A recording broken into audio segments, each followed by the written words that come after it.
Hello friends, welcome to my channel. I am Akanksha ग्रहरी।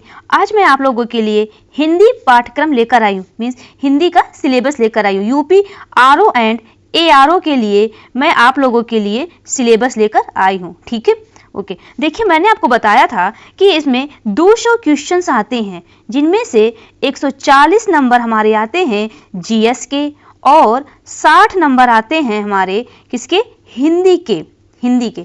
देखिए, आपके selection में हिंदी का बहुत रोल है। आपके सिलेक्शन में हिंदी का बहुत रोल है। देखिए, लोग 60 में से 60 नंबर भी लाए हैं। आप लोगों ने देखा होगा कि ऐसे बहुत सारे एग्जाम्पल आपको मिल जाएंगे जिसने 60 में से 60 नंबर हिंदी में लेकर आए हुए हैं। ठीक है, तो सोचो, जब ये कर सकते हैं तो आप लोग क्यों नहीं कर सकते हैं। ठीक है, बस आपको क्या जरूरत है, पूरी लगन और निष्ठा से आप करिए तैयारी, पूरा अपना 100% दीजिए। और हाँ, एक और चीज, आपको सही गाइडेंस मिले। आपको 10 बुक के पीछे नहीं भागना है। आप कुछ ही बुक पढ़िए, तो जिससे आपका सिलेक्शन प्री में भी हो जाए और मेंस में भी हो जाए। ठीक है, क्योंकि आपकी जो मेरिट बनती है वो मेंस के अकॉर्डिंग ही बनती है। ठीक है, ऐसा नहीं है कि प्री के नंबर जुड़ जाते हैं। प्री एक हमारा क्वालिफाइंग है, लेकिन कंपटीशन इतना टफ हो गया है, प्री ही निकालना बहुत बड़ी बात है। तो मैं आपको ये बता रही हूँ कि हिंदी की तैयारी आप ऐसे करिए जिससे आपको प्री और मेंस दोनों में बेनिफिट हो, ताकि आपको मेंस के लिए दोबारा ना पढ़ना पड़े, क्योंकि इतना कम टाइम रहता है मेंस के टाइम में, क्योंकि आपको और भी चीजें करनी होती है, जैसे निबंध हो गया, लेटर्स हो गए। ठीक है, ये सब आपको मेंस में करने होंगे। और आपके लिए बेनिफिट तब होगा कि जब आपके पांचों टॉपिक, मेंस में क्या है, 5 टॉपिक आते हैं, पर्यायवाची हट जाता है। जब आपको पांचों टॉपिक तैयार रहेंगे तो आपके लिए इतना ज़्यादा सरदर्द नहीं रहेगा, इतना ज़्यादा प्रेशर नहीं रहेगा। तो आप प्री के साथ साथ मेंस की भी तैयारी करिए। ठीक है, मेंस की तैयारी आप अलग से आपको नहीं करना है, वही टॉपिक है, आप पढ़िए बस। ठीक है, आपको वही चीज़ पढ़ना है। देखिए, माइंड में रखना है कि आपको मेंस भी पढ़ रहे हैं। ठीक है, देखिए, सबसे पहले आप क्या करिए, प्रीवियस ईयर क्वेश्चन पेपर उठाइए। ठीक है, प्रीवियस ईयर क्वेश्चन पेपर उठाइए, देखिए कि क्वेश्चन कैसे पूछे जा रहे हैं और आयोग का ट्रेंड क्या आ रहा है। सबसे पहले आप ये उठाइए, क्योंकि जब तक आप ये नहीं उठाएंगे तब तक आपको नहीं पता चलेगा। और हाँ, प्रीवियस ईयर क्वेश्चन पेपर का एक और बेनिफिट ये है कि बहुत सारे क्वेश्चन, एक दो नहीं, बहुत सारे क्वेश्चन रिपीट भी करते हैं। तो आपके लिए ये बहुत ही जरूरी हो जाता है प्रीवियस ईयर क्वेश्चन पेपर। ठीक है, देखिए, आपको जो बुक पसंद है या जो आपने ले रखी है, ठीक, वो भी बुक अच्छी हो सकती है। ठीक है, मार्केट में जो भी बुक है वो भी अच्छी हो सकती है। ठीक है, बस उसमें थोड़ा बहुत गलतियां रहती है, थोड़ी बहुत। ठीक है, जैसे आदित्य पब्लिकेशन की बात करें, इसमें इसको आमतौर पर लोग सजेस्ट नहीं करते। क्यों नहीं करते? क्योंकि इसमें एरर होता है। बट ये आप जरूर पढ़िएगा, ये मैं आपको बोल रही हूँ, आप ये जरूर पढ़ के जाइएगा, देखिएगा, इससे जरूर आपको बेनिफिट होगा। क्या होगा, जब आप ये बुक पढ़ेंगे, हरदेव बाहरी की बुक जब इसमें पढ़ेंगे, तब आप इसकी गलतियां पकड़ लेंगे। आदित्य पब्लिकेशन में जो गलतियां हैं इसकी आप पकड़ लेंगे कि यहाँ पे ये गलत है, लेकिन ये बुक आप जरूर पढ़िएगा। ठीक है, तो आप बुक क्या करिए, आप ज्यादा बुक मत लीजिए, सिर्फ 2 ही बुक रखिए। ठीक है, मानक 2 ही बुक रखिए, हरदेव बाहरी, पीएन पांडे की जगह पे आप वासुदेव नंदन की भी रख सकते हैं। ठीक है, या तो आपको सिर्फ इसमें से 3 बुक नहीं रखनी है, केवल आपको 2 ही बुक रखनी है। कौन सी? हरदेव बाहरी और पीएन पांडे की। ये तो आप एक ऐसे ही रख सकते हैं, मैंने क्या बोला, इसको जरूर आप पढ़ के जाइएगा। ये तो आपके लिए प्रीवियस ईयर क्वेश्चन पेपर आपके लिए तो मस्ट हो जाता है। ठीक है, लास्ट में आप क्या करिएगा, ये सब पढ़ने के बाद आप एक प्रैक्टिस सेट ले लीजिएगा। प्रैक्टिस सेट कोई भी हो, यूथ भी अच्छी होती है। ठीक है, यूथ की भी आप ले सकते हैं, प्रैक्टिस कर सकते हैं, क्योंकि प्रैक्टिस से ये होता है, क्योंकि क्या होता है, जब आपके पास सामने 4 क्वेश्चंस और रहते हैं उसी तरीके से मिलते जुलते, तो आपको एग्जाम में डायरेक्टली बैठेंगे तो आपको कंफ्यूजन हो जाएगा, जिसकी वजह से गलत होने के चांसेस 100% रहेंगे आपके लिए। ठीक है, तो आप क्या करेंगे, तो आप कोई एक प्रैक्टिस सेट लीजिएगा। और हाँ, आप टेस्ट सीरीज लगाना मत भूलिएगा, कोई भी ले लीजिए आप टेस्ट सीरीज, कहीं से भी ले लीजिए। अगर आप बाई नहीं कर सकते हैं तो आपको मार्केट में भी मिल सकता है, मार्केट में भी बहुत कम रुपयों में आपके पास अच्छी कोचिंग का उपलब्ध हो जाता है। या अगर आप वहां तक भी नहीं पहुंच सकते हैं तो आप ऑनलाइन करिए, ऑनलाइन भी आपको फ्री में मिल जाएंगे। फ्री में आपको ऑनलाइन भी टेस्ट मिल जाएंगे, ठीक है, तो आप उसको भी आप लगा सकते हैं। लेकिन लगाइए, क्योंकि क्या होता है जब आप पढ़ते तो हैं लेकिन जब टेस्ट नहीं देंगे तो आपको क्या होगा, एग्जाम में कंफ्यूजन की वजह से कि ये सही है कि वो सही, सी सही है, डी सही है, या ए सही है, बी सही है, तो इनके गलत होने के चांसेस हो जाते हैं। ये मेरा एक्सपीरियंस है, ठीक है।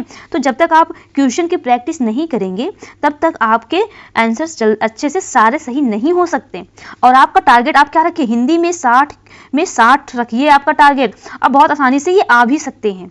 यही देखिए, अगर आपके इतने नंबर आ गए तो आपको कोई भी पीछे नहीं कर सकता। आपका तो आराम से प्रीलिम्स निकल ही जाएगा, ठीक है, निकल ही जाएगा। अगर मान लो आपको जीएस थोड़ा सा डर लग रहा है तो आप हिंदी में 60 में 60, ठीक है। और मैं जीएस के लिए भी लेकर आऊंगी कि आप कुछ ही टॉपिक पढ़िए या कुछ ही पोर्शन पढ़िए जहां से मैक्सिमम क्वेश्चंस बनते हैं, वहां या मैक्सिमम क्वेश्चन बनने के चांसेस हैं, आप उसको पढ़िए। इतना पढ़िए, कहा ना कि आप तैयारी करिए, आप हार्ड वर्क करिए, लेकिन स्मार्टली करिए, स्मार्ट तरीके से करिए। हार्ड वर्क सभी करते हैं, देखिए सभी बनना चाहते हैं, ठीक है, लेकिन स्मार्टली करिए, स्मार्ट तरीके से। क्या ट्रेंड चला आ रहा है, क्या ट्रेंड चला आ रहा है और क्या एग्जाम में पूछा जाता है, तो आप वो करिए जो एग्जाम में पूछा जाता है। आप लिमिटेड सोर्स करिए, लिमिटेड सोर्स रखिए, लिमिटेड पढ़िए, लेकिन जितना पढ़िए उतना आप रिवीजन भी करते रहिए, क्योंकि अगर आप रिवीजन नहीं करेंगे तो वो आपके लिए एग्जाम में गलत होने के चांसेस 100% रहेगा। देखिए अभी एग्जाम में टाइम है, लगभग 3 से 4 मंथ तो है ये टाइम। जो लोग जीरो से भी तैयारी करना चाहते हैं, जो अभी तक कुछ भी नहीं सोचा है जीरो से, वो अभी भी कर सकते हैं, अभी भी उनके लिए चांसेस हैं, ठीक है। हिंदी के लिए आप स्टार्ट कर दीजिए, प्री और मेंस दोनों एक साथ करते रहिए, ठीक है, हिंदी के लिए, ठीक है, ये आप आसानी से कर सकते हैं, ठीक है। देखिए ये सिलेबस कुछ स्टूडेंट तो जानते होंगे सिलेबस, ठीक है, जो नहीं जानते हैं आइए हम लोग उनकी बात कर लेते हैं। देखिए सारे हमारे 6 टॉपिक्स होते हैं, ठीक है, इसमें से एक टॉपिक से 10 क्वेश्चंस पूछे जाते हैं, 10 नंबर के होते हैं, एक क्वेश्चन 1 नंबर का हमारा होता है, ठीक है। क्या है देखिए, विलोम शब्द कितने आएंगे, 10 आएंगे, 10 क्वेश्चन 10 नंबर के। वाक्य एवं वर्तनी शुद्धि 10 आएंगे, विलोम शब्द कितने आएंगे, 10 आएंगे। वाक्य एवं वर्तनी शुद्धि कितने आएंगे, 10 आएंगे।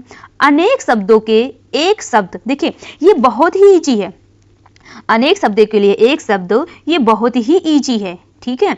इसको आप थोड़ा सा आप दिमाग लगाकर, माइंड लगाकर पढ़ेंगे तो आपको जरूर इससे एक भी क्वेश्चन गलत होगा ही नहीं। देखिए क्वेश्चन गलत होने के चांसेस हमारे कहाँ रहते हैं, वाक्य एवं वर्तनी शुद्धि में, ठीक। इसमें कुछ रूल्स हैं जो कि आप पढ़ लेंगे तो आपके इससे भी हमारे क्वेश्चन गलत होने के चांसेस ना के बराबर होंगे, ठीक है।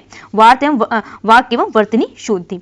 अब हम बात करें तत्सम एवं तद्भव शब्द, ठीक है, तत्सम एवं तद्भव शब्द। देखिए जब भी आप तत्सम और तद्भव पढ़ें तो आप क्या करिए, कुछ आप जब पढ़ेंगे तो आपके सामने ऐसे वर्ड्स आएंगे, ठीक है, ऐसे ही कुछ वर्ड्स आएंगे जो तत्सम हो सकते हैं और ऐसे कुछ वर्ड्स आएंगे जो पहला अक्षर उसका क्या हो सकता है, तद्भव हो सकता है, ठीक है, तद्भव हो सकता है। तो जब भी आप पढ़ेंगे तो एक कॉपी पेन लेकर के आप खुद एनालाइज करिए कि ये शब्द अगर आएगा तो तत्सम ही होगा, ठीक है, या तो मैं आपके लिए कुछ ऐसे शब्द लेकर आऊंगी, ठीक है, जिससे आपको पता चल जाए, क्योंकि एग्जाम में पूछ लेता है, 4 ऑप्शन दे देता है, ये पूछता है कि इनमें से तद्भव कौन है और इनमें से तत्सम कौन है, आपको पहचानना आना चाहिए, ठीक है। तो मैं हो सकता है तो मैं उसका वीडियो बनाऊंगी कि तत्सम कैसे पहचानते हैं और तद्भव कैसे पहचानते हैं, ठीक है। लेकिन आप अपने से अगर कर रहे हैं तो आप एक बार थोड़ा सा माइंड लगा कर देखिए, ठीक है, और आप बहुत आसानी से पकड़ लेंगे कि तत्सम क्या है और तद्भव शब्द क्या है। अब हम बात करें विशेष और विशेषण की। देखिए इसमें भी कुछ रूल्स हैं, क्या है, इसमें भी कुछ रूल्स हैं। अगर ये आप रूल्स पढ़ लेंगे तो इसमें भी आपके क्वेश्चन 100% सारे सही हो जाएंगे, 10 में से 10, ठीक है। बहुत ही आसान रूल्स हैं, कुछ ही रूल्स हैं, ठीक है, कुछ ही रूल्स हैं, ठीक है, तो इसको भी आसानी से आप कर लेंगे। अब आइए पर्यायवाची शब्द, ठीक है, बहुत लोग बोलते हैं कि पर्यायवाची शब्द याद नहीं होता, मैं भी बोलती हूँ कि मुझे भी पर्यायवाची शब्द याद करने में बहुत ही परेशानी होती है, ठीक है। देखिए बुक में देखेंगे तो बहुत सारे पर्यायवाची हैं, ठीक है, लेकिन मैं आपके लिए क्या करूँगी, 150 से या 200 के बीच में मैं कुछ ऐसे शब्द लेकर आऊँगी, आपको बताऊँगी कि आप बस इन्हीं का पर्यायवाची शब्द पढ़ लेंगे तो आपके 10 में से आपके 9 नंबर जरूर आ जाएंगे, ये 9 क्वेश्चन सही हो जाएंगे। आप जो पढ़ रहे हैं आप उसे पढ़िएगा ही, लेकिन जो मैं आपको 200 पर्यायवाची बताऊंगी उसको आपको निश्चय ही पढ़ के ही जाना होगा, इसी से ही आएगा। देखिए, जब भी आप पर्यायवाची शब्द पढ़ रहे होंगे या याद कर रहे होंगे तो आप उसको रिलेट करके पढ़िए। क्या करिए? रिलेट करके पढ़िए, क्योंकि जब क्या होगा, आप रिलेट करके पढ़ेंगे तो आपको वो चीज़ आसानी से याद रहेगी, हमेशा एग्जाम में आएगा तो कंफ्यूजन नहीं होगा। ठीक है, मैं बताऊंगी आपके लिए, एक वीडियो लेकर आऊंगी कि पर्यायवाची शब्द कैसे पढ़ना है। ठीक है, ये पर्यायवाची शब्द के कुछ ट्रिक्स हैं। ठीक है, अगर आप लोग कहोगे तो मैं उसे जरूर लेकर आऊंगी। ठीक है, तो ये रहे हमारे क्या रहे 6 टॉपिक, बहुत ही इजी टॉपिक हैं। आप इसको क्या करिए, अभी एग्जाम में देरी है तो आप क्या करिए, ये एक घंटा, ज़्यादा नहीं, एक घंटा आप वन आवर क्या करिए, आप दे दीजिए। कभी आपको मन किया 10 मिनट विलोम कर दिया, या वाक्य एवं अनेक शब्दों के एक शब्द कभी 50 याद कर लिया। ठीक है, विशेष और विशेषण के रूल से ही देख लिया 1 या 2। ठीक है, देखिए पर्यायवाची शब्द आप क्या करिए, देखिए अभी आप क्या करिए, आपका टारगेट क्या होना चाहिए। अभी आपको जैसे नेक्स्ट डे पढ़ना है तो आप उठाइए, कम से कम इसमें 50 आप विलोम शब्द याद करिए। ठीक है, और पर्यायवाची शब्द आप ज़्यादा नहीं 10, ज़्यादा नहीं, अभी पर्यायवाची शब्द 10। ठीक है, ये याद करिए। और अनेक शब्दों के लिए एक शब्द आप इसको 50 कर सकते हैं। ठीक है, ये आपका टारगेट होना चाहिए, ये ठीक है।